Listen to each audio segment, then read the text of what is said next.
ओम शांति। 15 जुलाई 2026 की साकार मुरली से होमवर्क। आज की मुरली से फ्लो चार्ट को सामने देखते एक एक पॉइंट का मनन चिंतन करते हुए अपनी चेकिंग करनी है कि हम वॉइसलेस वर्ल्ड में जाने के लायक कहाँ तक बने हैं। पुरुषार्थ करते हैं। पहला पॉइंट है वैराग्य। बाबा ने कहा ये संपूर्ण विकारी दुनिया है, अनेक प्रकार की बीमारियां हैं, अनेक प्रकार के रोग हैं। इस समय चाहे कोई करोड़पति है, चाहे पद्मपति है, लेकिन दुख भी है, बीमारी भी है। लेकिन समय ऐसे है कि सब कुछ मिट्टी में मिल जाना है। तो बाबा इस पुरानी दुनिया से हमें वैराग्य दिलाते हैं कि तुम्हें अभी राजधानी में जाना है, लक्ष्मी नारायण जैसा बनना है। बाबा हमें पावन बनाने के लिए आए हैं, तो इसी तात में रहना है और तब हम इस दुनिया से स्वतः ही हमारा वैराग्य हो जाएगा।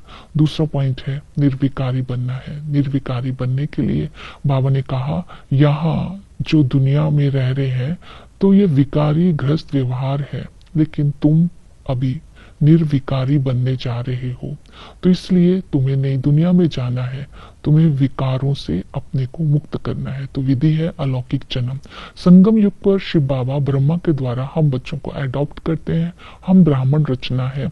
तो बेहद का जो प्रजापिता ब्रह्मा है, वास्तव में सारी दुनिया ही ब्रह्मा की संतान है, लेकिन विशेष हम ब्राह्मण बनते हैं जिनको बाबा एडॉप्ट करते हैं, तो हम ब्रह्मा के साथी हैं। तो हम ब्राह्मण जो ऊंच वर्ष के अधिकारी बनते हैं, इस खुशी व नशे में रहना है कि हम सब ब्रह्मा कुमार कुमारी आपस में भाई बहन हैं। क्रिमिनल असल्ट नहीं हो सकती, शादी नहीं कर सकते, विकार में नहीं जा सकते।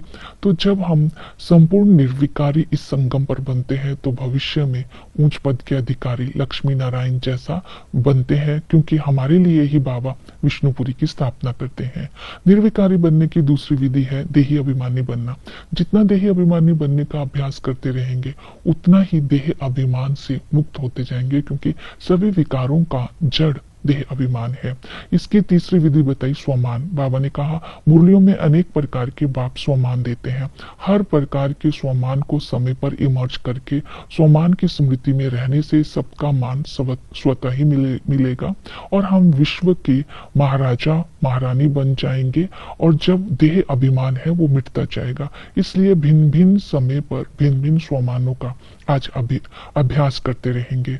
फिर है श्रीमत। बेहद का बाप आकर के हमें मत देते हैं, तो उनके मत पर चलने वाले ही पूरे वर्ष के अधिकारी बनते हैं। तो बाबा ने श्रीमत दी कि माया के वश नहीं होना, क्योंकि माया के वश होने से ही कई प्रकार के विघ्न पड़ते हैं।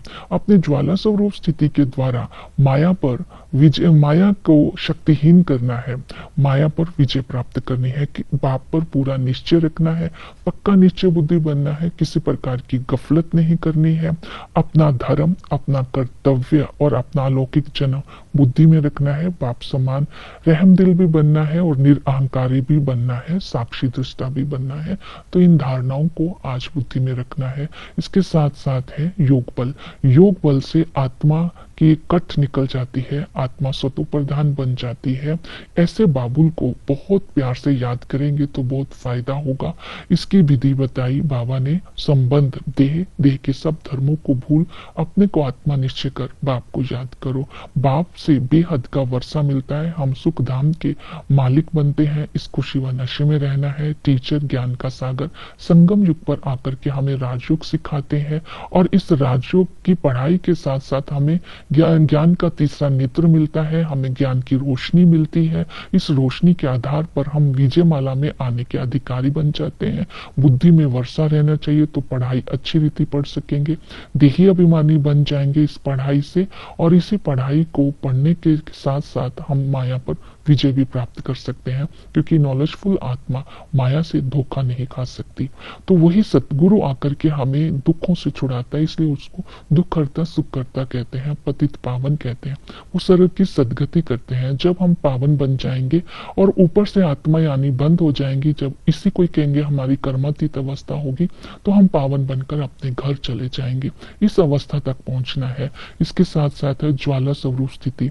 बाबा ने कहा कि अंतर्मुखी होकर अंतर्मुक्ता की गुफा में ज्वाला स्वरूप स्थिति द्वारा तमोगुणी संस्कारों को भस्म कर करके एक बाप की याद से माया के विकराल रूपों पर, प्रकृति के विकराल रूप पर हम विजय प्राप्त कर सकते हैं। इसके साथ है चक्र, चक्र को बुद्धि में रखने से माया पर विजय प्राप्त कर सकते हैं। आदि में ये दुनिया वॉइसलेस थी, एक ही धर्म था, सूर्यवंशी थे, फिर चंद्रवंशी बनते हैं और वहां सब पूज्य होते हैं, सतो प्रधान होते हैं, दुख का नाम निशान नहीं होता, संपूर्ण निर्विकारी होते हैं, पवित्र ग्रस्त व्यवहार होता है।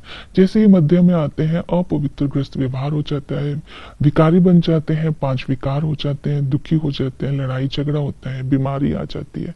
अंत में बाबा आकर के समझ देते हैं कि संगम पर मैं तुम्हें निर्विकारी दुनिया तुम्हारे लिए बनाता हूँ, ये विकारी दुनिया को पलट देता हूँ, तुम्हारी बुद्धि को भी पलटाता हूँ और तुम्हारे लिए विष्णुपुरी की स्थापना करता हूँ। 84 जन्मों का राज हमें समझाते हैं। तो आज हम सेवा में भी बिजी रहेंगे, लक्ष्मी नारायण के मंदिर में जाकर के बताएंगे लक्ष्मी नारायण ने ये राज्य कैसे बताया, काली के मंदिर में जाकर के बताएंगे काली वास्तव में कौन है, काली का रूप इतना भयंकर नहीं है जितना भयंकर रूप दिखाया गया, उसके पीछे क्या राज है, चक्कर का ज्ञान, आत्मा का और परमात्मा का परिचय सबको देंगे। ओम शांति।